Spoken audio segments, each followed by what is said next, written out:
Hello, my name is Alexa Maley, and I work with the New York State 4-H program. I'm super excited to be here at this webinar with some of my friends from our New York State 4-H Diversity and Inclusion Initiative that we've been working on the past 2 years. We're really excited to share one of the projects of that particular group, our Safe Spaces logo, and some resources around it with you. I would invite you to introduce yourself in the chat if you'd like to do that, so we can all get to know each other a little bit better. If you're new to Zoom, if you hover around the bottom of your screen, there should be a menu that pops up, and that gives you an option to chat. We also have this set up so that people are able to talk if they're interested in doing that. Later on, we're going to have a discussion piece. So that's also the menu on the bottom is where you can find out how to mute yourself or unmute yourself. We're going to try to keep ourselves muted when we're not talking, just to keep the background noise to a minimum. But at this time, I'd really be excited to have the rest of the team introduce themselves, please.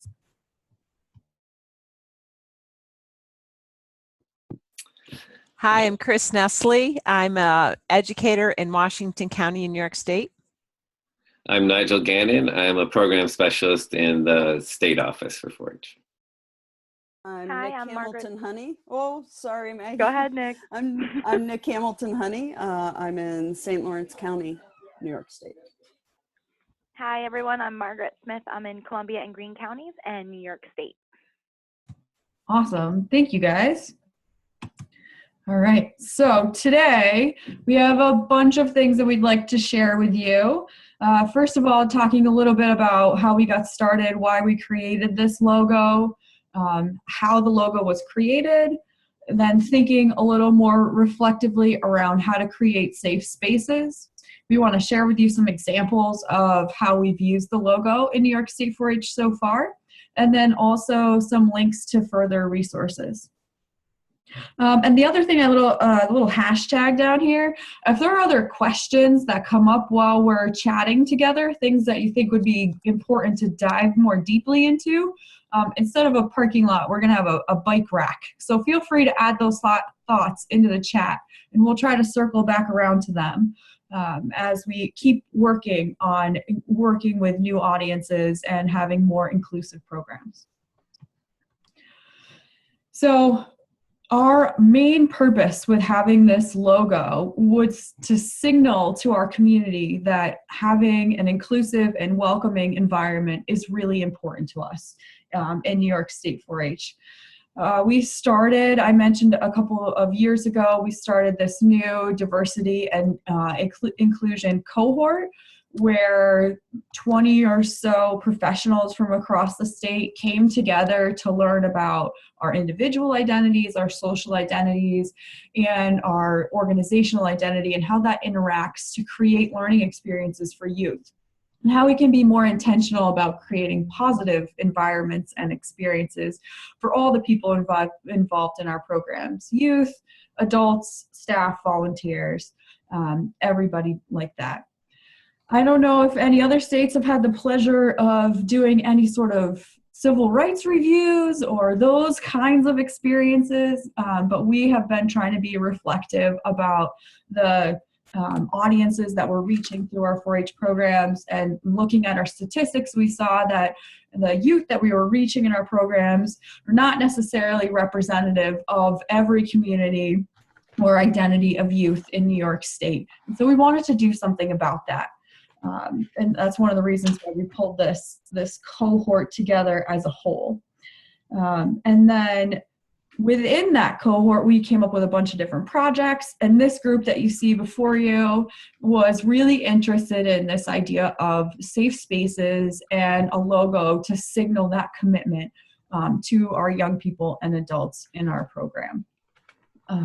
So we worked together to create a picture to symbolize our commitment to this inclusion and this kind of welcoming environment. So I'm going to shift a little bit over here and pass the baton to Chris so she can tell you a little bit about how the logo was created.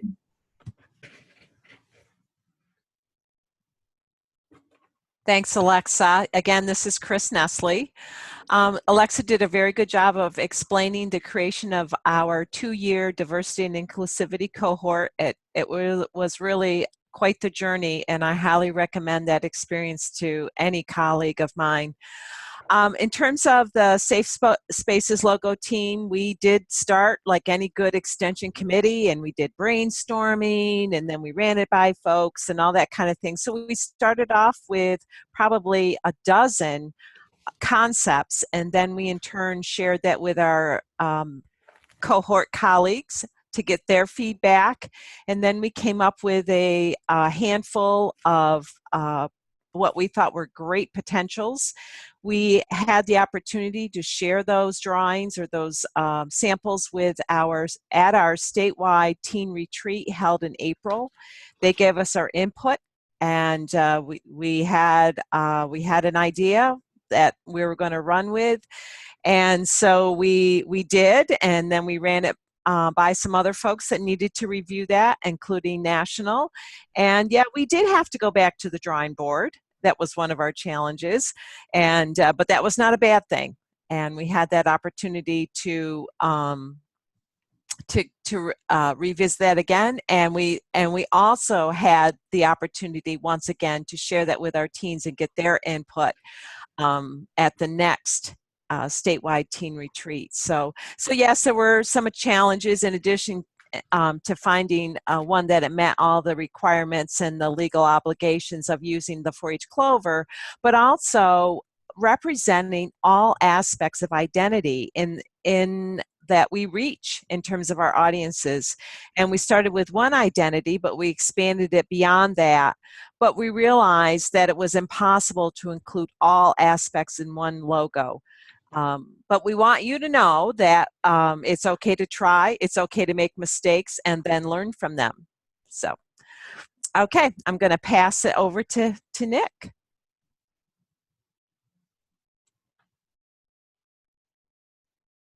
Oh, sorry guys, this is Nick. I'm going to talk about creating safe spaces. And so we really need to break up this into 2 sections. So what does it mean to have a safe space? And then how do we nurture those safe spaces?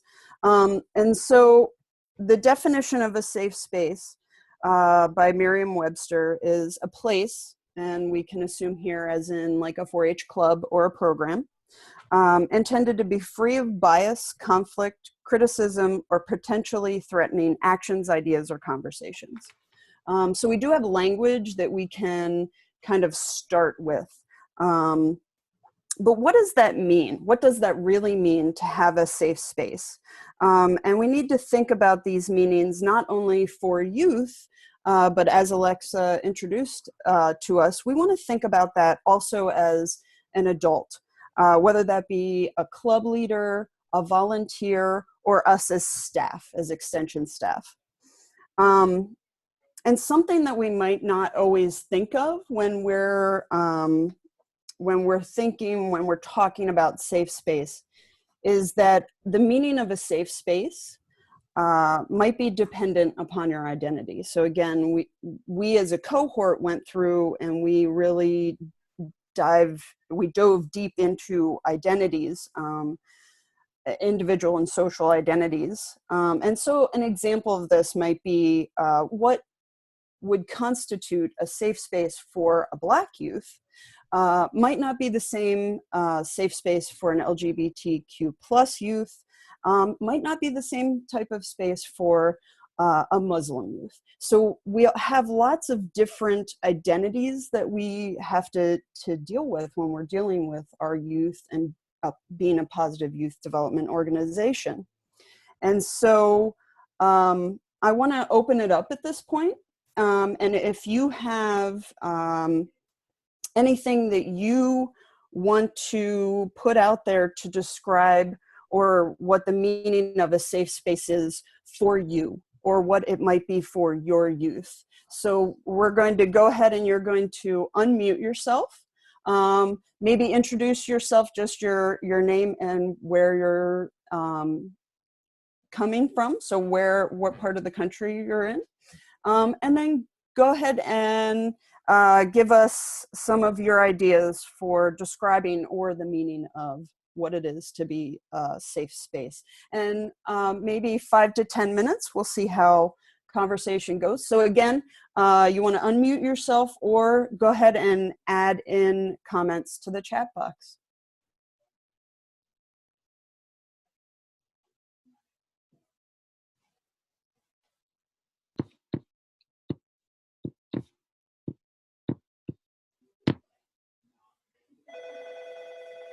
This is Doug Swanson from 4-H National Headquarters, and I believe, I don't know if this is quite what you're asking, but I believe that relationships at different levels, if you have a trusting relationship with somebody that can institute a safe space, a safe person. So I guess that's the first thing that came to my mind was trusting relationships. This is Laura out of Cooperative Extension in Maine, and I do an in and after school STEM-based programming for youth. And one of the things that I see as a need for a safe space with the kids that I work with, I have a very large immigrant and refugee population that I work with. And for me, I think the biggest piece of a safe space for them is the ability to share their culture or their heritage or their ideas without automatically being judged, but for allowing the space and time for someone to really have a conversation and understand where a person is coming from, not just more of like the outer identity that's kind of given to them. I just wanted to point us to the chat box. Our colleague Ernesto Lopez added a comment in there: places where not just young people, but all people can feel as though they can be themselves and expect kindness from those around them. Thank you for that.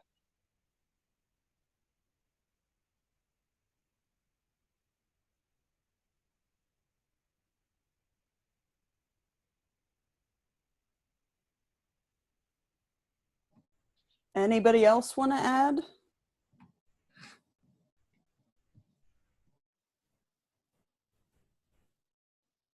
Nick, I wondered what comes to mind for me when you were talking was the work I did around understanding the concept of being an ally and kind of who gets to define ally behavior, or how we could encourage it to be defined. Do you have thoughts on that you could share?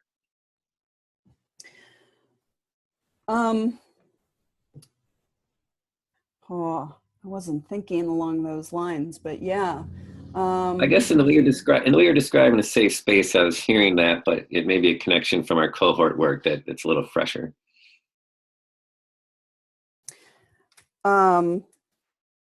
Yeah, so being an ally doesn't have to necessarily be that you are the absolute like front line, right?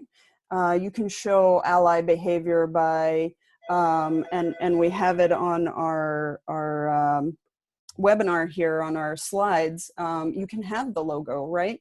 You can, you know, Doug was saying trusting adults. Laura was saying having, you know, being the person that can listen to and share with our youth their culture, their heritage, their ideas. So there are lots of different ways in actually being an ally that don't necessarily mean that you're maybe talking all the time, but you can show it in ways outside of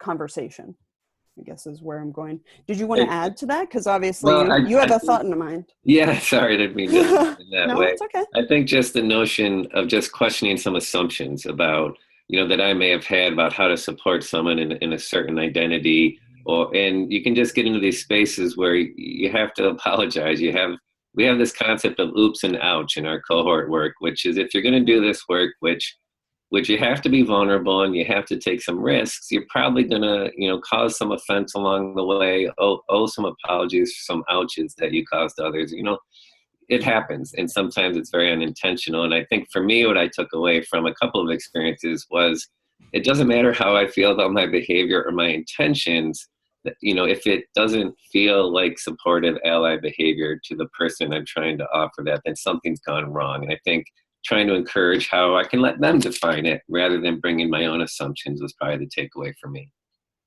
Right, and maybe also adding to that with the oops and ouch, that sometimes you can't be concerned about your feelings, right? You're being more concerned about that youth or that other adult's feelings. Right. We have some great discussion in the chat boxes, guys, if you want me to read some of them, or you want to go through, Nick. I'll go through. Thank you, Maggie. So Claudia says, safe space is a place where people share a common experience, ethnicity, religion, etc. This commonality helps people to feel comfortable. Suzanne says a safe space can be a quiet room for kids who are tired, feeling stressed or overwhelmed during an overnight camp or extended activity that is draining. Linda added, places where one can be and others will be with you without needing to agree or necessarily understand the differences between you. Andrew adds, a place where people feel comfortable asking questions about things that are unfamiliar or new to them. Patricia adds, a place where you can be comfortable in your skin and not judge or be judged, where we are understanding of others and have others be understanding of us. Yeah, Alexa's saying thank you to everyone for the great thoughts. Yes, absolutely. Kelly, a safe space is where you are welcome to be your authentic self. And I love that, being your authentic self, being true to who you are, right? And other people are there to learn from one another and support each other as allies, again, using ally behavior, being allies, being there for youth, for adults. We have a question. We have a good question. I knew Alexa would have the answer. Well, I don't have the answer. I just have like the push it to somebody else kind of answer. So yeah, part of the challenge we sometimes have is that our structures, our formal structures, don't match how people talk about themselves, see themselves. Reality is a lot more complex than our check boxes allow us to be. And so in this particular instance, talking about 4-H Online not matching gender identity of a young person, that is definitely a challenge that 4-H leaders across the country are considering and bringing to national attention. And I mean, I don't know when any sort of resolution will happen, but I'm super excited that it's on their radar and that people are thinking reflectively about it and about changing those structures like our data systems to match our youth rather than trying to think about it in the other way. I wanted to pick up on Doug's question. Can a safe place be a place of refuge when a negative experience has happened?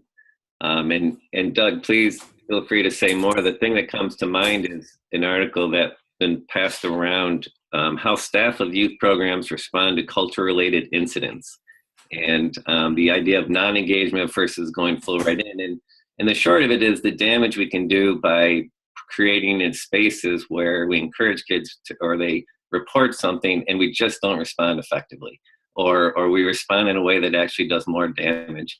I think the thing I would just say is obviously a lot of work has to be done if that safe space is violated. But do you want to say more, Doug, on a specific question? Well, yeah, I mean, a couple things come to mind. I guess my last thing first you brought to mind was if we have this logo, if we've created an environment that we are saying is a safe space, and of course everybody defines safe differently and will own it differently at different times in their own way. But then if something happens in that negative or in that safe space, then it's almost even more troubling because what we were trying to set up wasn't working at that moment. And inevitably that will happen. Right. But one of the things, it's what your oops and ouch on a larger level, potentially.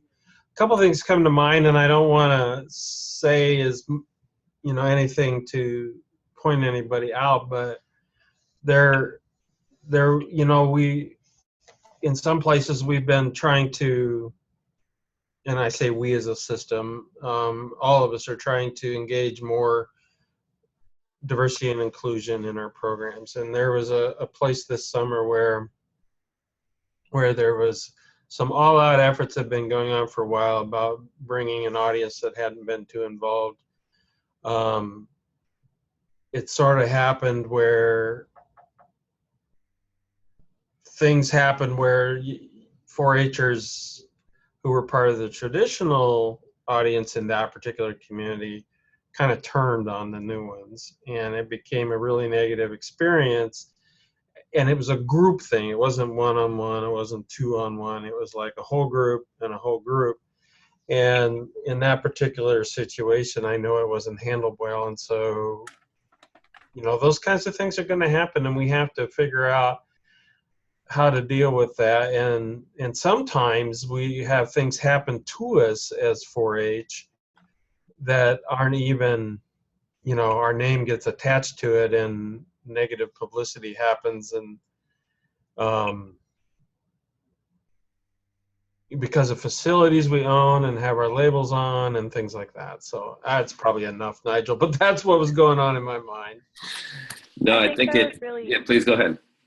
I think that was something really great to bring to the table. And I think as we dive further on with our webinar today, Doug, we will go ahead and we're going to explain about, keeping those spaces nurtured and the responsibility of creating a safe space and being ready for it, with both the negatives and the positive feedbacks that come. So I'm hoping that maybe that'll give maybe some insight and help you a little bit with what we were talking about earlier. Does that sound fair? Perfect, thank you. Okay. I think this offers an opportunity for perhaps value clarification, if that's the way to put it. In some ways, we started this initiative in revisiting our code of conduct that applies to our state events, and Alexa led a great effort with other colleagues on campus. And it was kind of expanding out the various protections that we want to, in categories, classes, we want to make sure people respect. And some people did not react well to some of the language. I think it was, I don't know if we said specifically transgender, LGBTQ, because it challenged some beliefs and faith-related beliefs. But we also have the religious beliefs and faith protected as well. So all we can offer is, we make space for all of that, including the belief. We just have to make sure how it manifests itself in our programming and in interactions, maintains the respect that we all want within our PYD framework. But if that clarification means some people leave the organization, I think that's unfortunate. But it is the result of a value clarification, and I think based on my seeing, that is not a bad thing.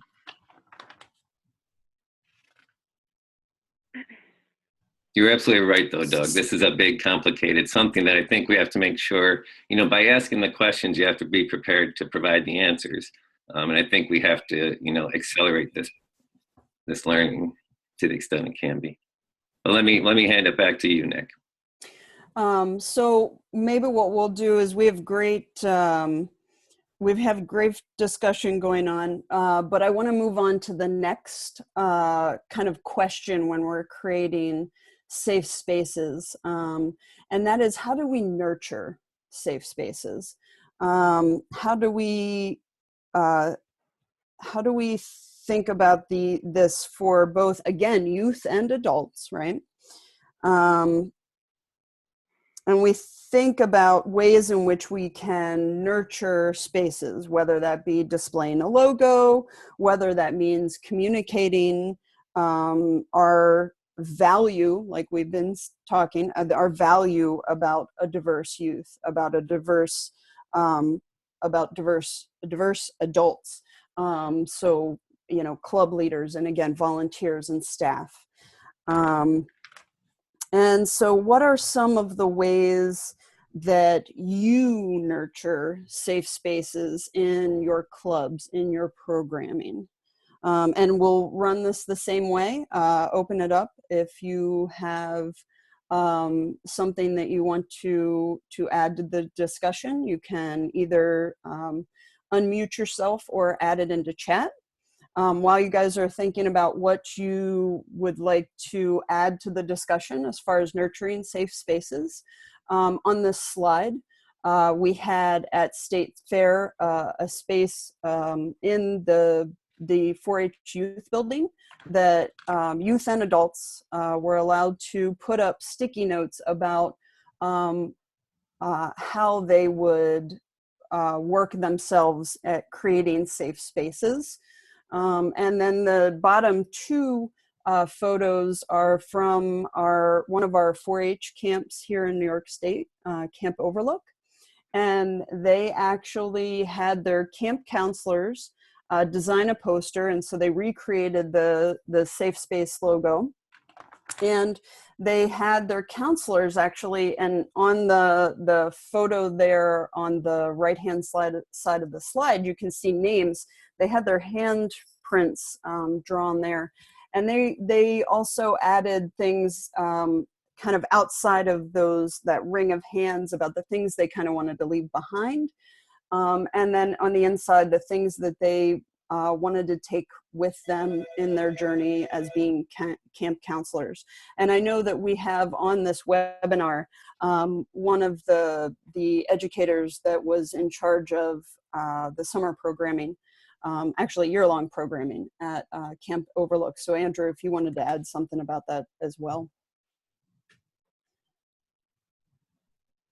Hi, everybody. Can you hear me? Yep. Hello? Okay, great. Yep, we gotcha. Awesome. Yeah, so we had that up every week at the beginning of sign-in. So parents and kids coming into camp, that was kind of the first thing they saw once they entered in and were signing up for registration. So they knew right away that this is the kind of atmosphere that we're setting up at camp, and that's really what we were trying to aim for, was saying right out of the gate, this is the kind of kind of open community that we want to foster here at camp, and to have all the counselors kind of add their own personal touch to it, just show that there's a commonality between everyone that was working at camp, and I think it went really well throughout the summer.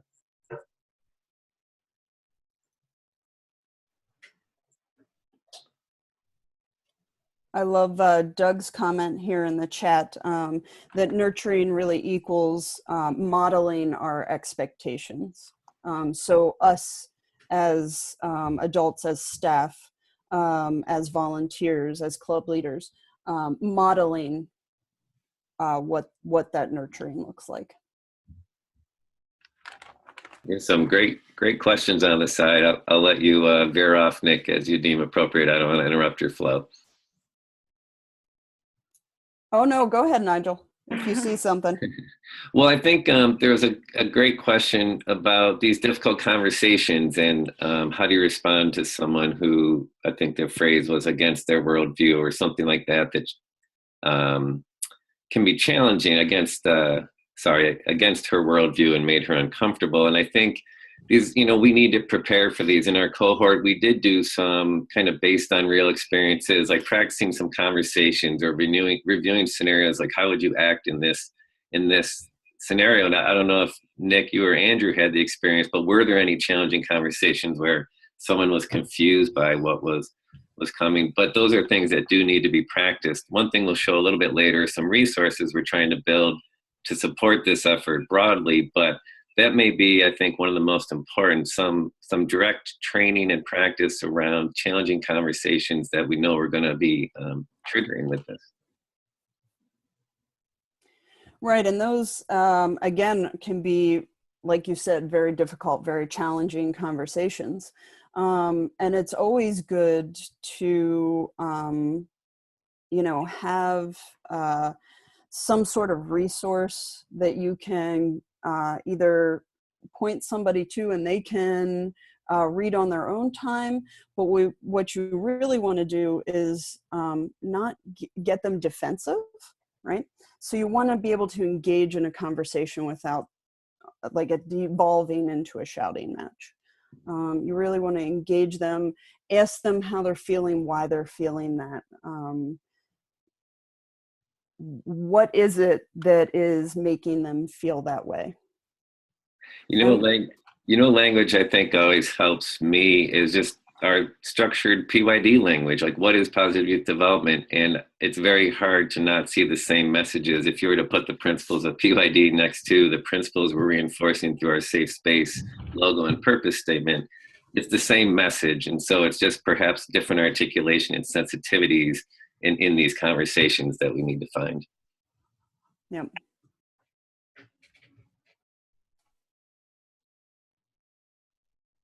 Oh, so Josh is asking, how do you suggest we start incorporating the idea of a quote unquote safe space to a community where this could be a foreign idea?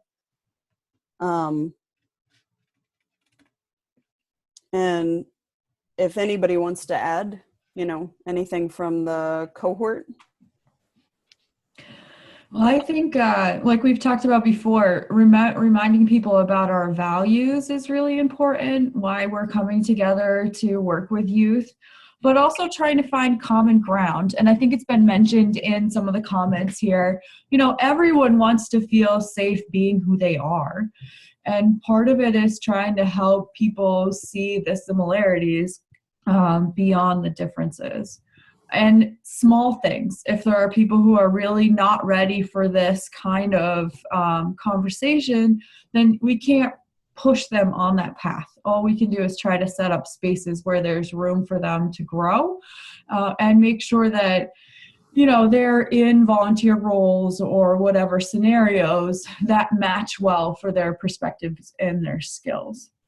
But I try to do it, and we're going to, in the next section or so, we're going to talk about specific examples of how we use the logo. But one of the things I try to do is refer to our code of conduct, like Nigel said. I think it's really important to clarify with groups, assumptions, and working styles, because everybody has a different way of working together, communicating, finding value in things, and just talking about that ahead of time can be really helpful. And avoid some challenges later on in the future. Now, or like Brian mentioned, the justice for all statement. I mean, every organization has some kind of value statement about why we're here. That's all very helpful stuff. I think just the most important thing to remember is that how you approach this, it's really multifaceted. How you're going to wade in the water, if you're going to jump right in, and it really reflects on you as an educator about how comfortable you are with those conversations and how fast they're going to come to your door. We really talk about the responsibility of creating those safe spaces, and if you're not ready for them as an educator, then it might not be best to try to broadcast that. We want everyone to, like we said, create a safe space, but it's a responsibility of what it means and the words that you attach to it to make sure that our youth are all safe and our adults that are in the room as well.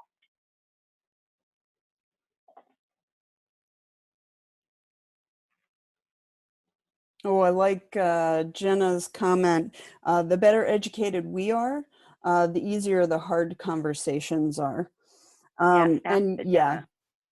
Yep. And within our cohort, we've had lots of kind of education or re-education. And I think that's really what we as educators need to do. We need to educate ourselves so that we can then roll that forward to our volunteers, to our youth, so that we're nurturing these safe spaces. And a lot of those conversations really happened at the beginning of our cohort and brainstorming and going through and learning ourselves with different presenters and workshops. A lot of us discovered a lot of things about ourselves with this journey that has really helped us to be better educators and better human beings. So start a cohort, guys. Margaret, pushing it forward. Love it. All right, so we still have lots of great conversation going on with the chat. Do we feel like we need to move on as far as time-wise? Yeah, I got a couple of head shakes, yeah. Okay, so, great chat. Thank you very much. And I'm going to pass it off to my colleague, Margaret. Okay, guys, so the last couple of slides, we really talked about creating a nurturing environment and what that is. And the key words that came up were modeling expectations, relationships, need for safe spaces, kindness.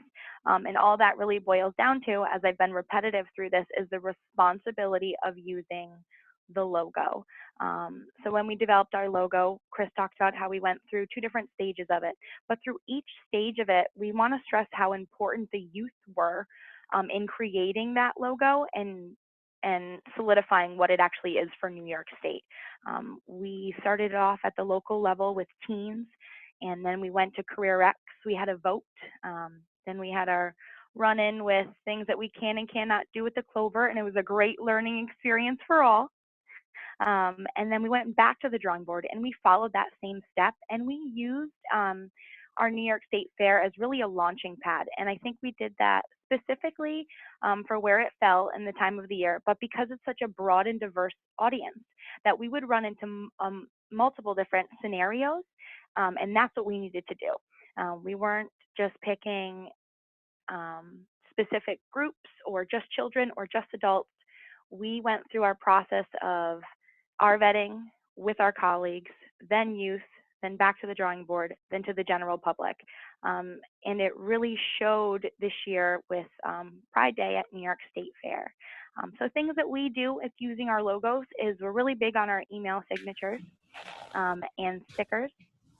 We've put them on event registration forms. We have our Safe Space t-shirts, and I want to talk to you a little bit about that because it's really important. With members, there we go, Nick's standing up, she's showing it off. So with our Safe Space t-shirts, we paired it on the back with the words mobile safe space, and that brings us back to the responsibility. Those who wear the t-shirts, we are ready for conversations. We might not be ready for to be able to answer all those questions at the time, but we can do it in a manner or follow or one of our other cohorts to be able to do that. But we know that it's a responsibility. One of our educators in Erie County, Sarah, actually had said when we first got our t-shirts and when the first logo was made, wow, this is a huge responsibility. And I think the first time you put that t-shirt on, you're not only letting everyone know how you feel about a situation, the purpose and the push of where New York State 4-H is going, but just in yourself and the journey that you're going through. And it's a really great moment to be able to do that. So we wanted to talk a little bit about that. And another thing that we like to do is, actually Nick has her cowbell and she uses that within program. She's going to show that off and she has that right on her desk. A lot of us have, there she goes. You can't have too much cowbell. A lot of us have stickers and stuff on our phone.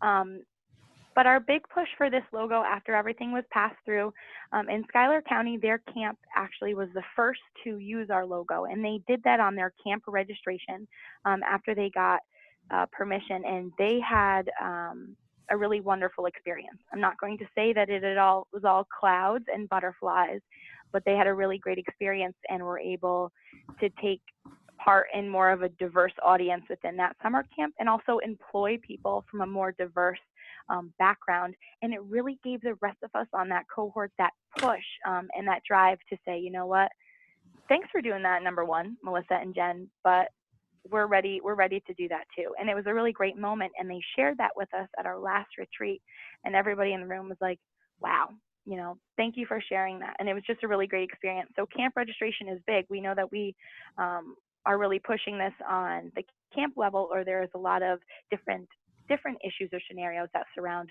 on the camp level. But like you guys have in Camp Overlook, you have that poster that when people walk in, they know what kind of environment that they're walking into, that this is a safe space for all. And it just says it right, if it's right on your registration, how you feel, which was great.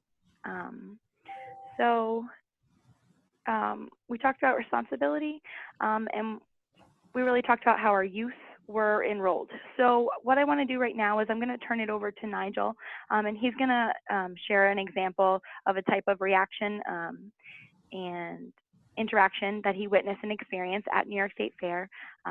So Nigel? Thank you, Margaret. So this is one of our photos from State Fair. This was right after the flag raising ceremony on Pride Day, which was the second day of State Fair. And then on the next slide, we had an activity in our youth building. So the fairgrounds for New York State is a whole bunch of ag buildings and the various animals that we have going on. And then in the youth building, we try to have a lot of the STEM related exhibits, healthy living, etc. And so all of our counties come up for 4 days. There's about 15 to 20 counties at a time. So we have various team leaders who help run the building or who help run activities during that time.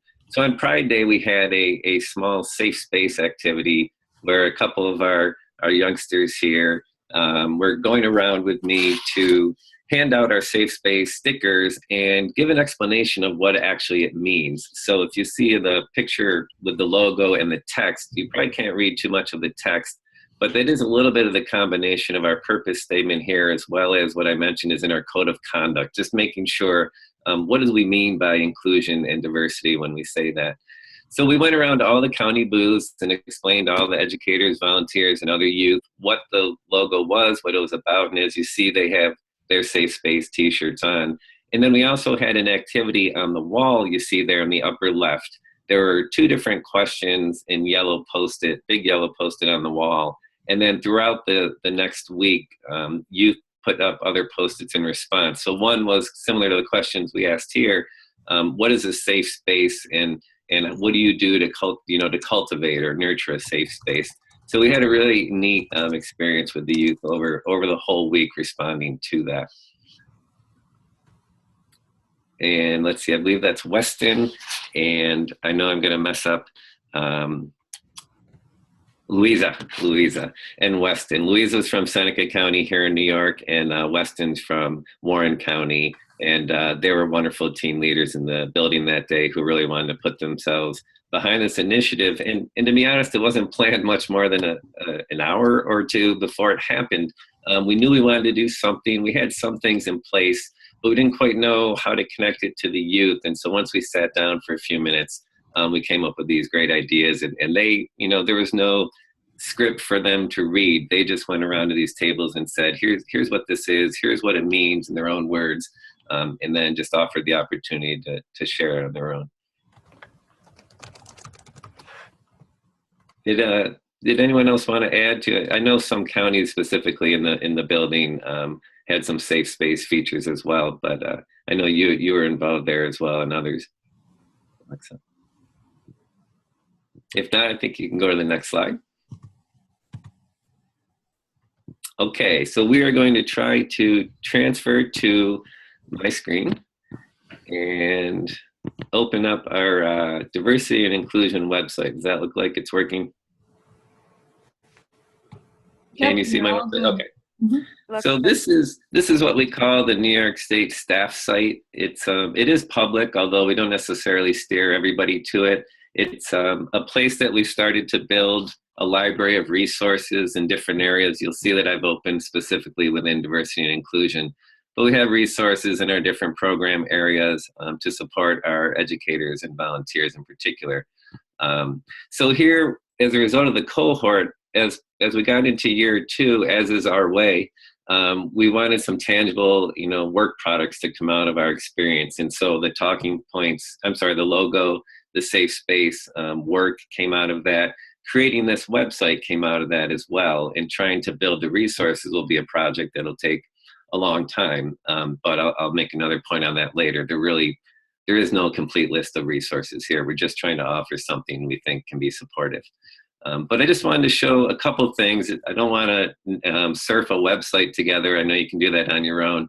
But after the Charlottesville in the news and the controversies and tragedies there, our Director of Extension, Chris Watkins, had sent out a letter to our system. So on our homepage, we have all of those resources here. And I believe this was similar to what Doug was mentioning. This isn't that specific initiative, but we do have some resources on civility and civil discourse the system has offered already, which is wonderful. I wanted to highlight some of the core resources the cohort specifically developed. So we do have a 4-H safe space guide. So if we are having conversations or handing out the stickers, and the youth in the building, Louisa and Weston as well, we like to hand out some kind of purpose statement or something that gives a little bit more meaning, again, to make sure that the right message is being sent by those who are representing this. And Margaret mentioned our t-shirts. We have had interest in the state of others who would like to buy the t-shirt, and we recognize that that's a wonderful thing. It also is problematic because, as Margaret noted, this is a signal of a certain level of expertise and depth and comfort, which also includes knowing when you have to say, I can't handle this, I need to get help. So what we are going to do is offer, the normal t-shirt without anything on the back. That way we can support those who are interested in supporting this initiative, helping to kind of build that critical mass more and more. But at the same time, make clear in this process what this means and how you need to represent yourself and 4-H, while wearing it. Then you can access these easily through the slide we'll come back to shortly. We also created, we felt there was a need for talking points. So if you wanted to have more in-depth conversations, perhaps you were trying to get some grants that were specifically trying to support LGBTQ youth, for example, we had a subgroup that worked on creating this document, which, as you can see, has the policy and legal framework, federal and state laws, EEO, EPO considerations, and then why should 4-H be LGBTQ inclusive? Different things that we think could be helpful to those trying to build that their own resources and knowledge in these areas. You'll see there's some focused on camp, etc. One area that has been more easily built through some long-standing work is the area we call youth with different abilities. And so we have some professional development announcements at the top, but I just wanted to highlight a couple of things. We've recognized the need in our system through this project as well, in terms of how do we support youth who do have diagnosed disabilities, what is the ADA, also how do we make the program inclusive for youth who have those different abilities. We find that stealing from our colleagues in 4-H and Extension is a wonderful strategy when you don't have a lot of time, but you know that there's high quality resources out there. So Wyoming, we give you a shout out, Texas A&M, there's other resources I know from California, etc. We just want to put things out there that we think are high quality. Hopefully they'll be supportive, but we do try to make sure they have a certain level of quality, and we're kind of vouching for them in that way. I can't see the chat box now, Alexa. Is there anything I should pause for? I don't think so. I want to show one thing that I added today, which is a free web accessibility tool. So, for example, if you take any website and go here and put it in there, it's going to show you to what extent those who have readers can actually process your website. So for example, all of these are different coded problems, and I'm just going to show you one. This, if you click on it, says I have an unordered list. This is our menu that's just a drop-down menu of what the sections are here. If I click on more information, what does it mean? Okay, it's unordered. Why does it matter? Well, users of many assistive technologies can navigate by and within lists. How to fix it? So I don't know much about this, but we have to be honest that I'm putting these things out here before we've made sure all of these technical details of accessibility are taken care of. And so in that regard, I kind of want to be honest about we're doing things because we feel we have to do them, but we can't hold up too long. So this is something I'll try to immediately fix.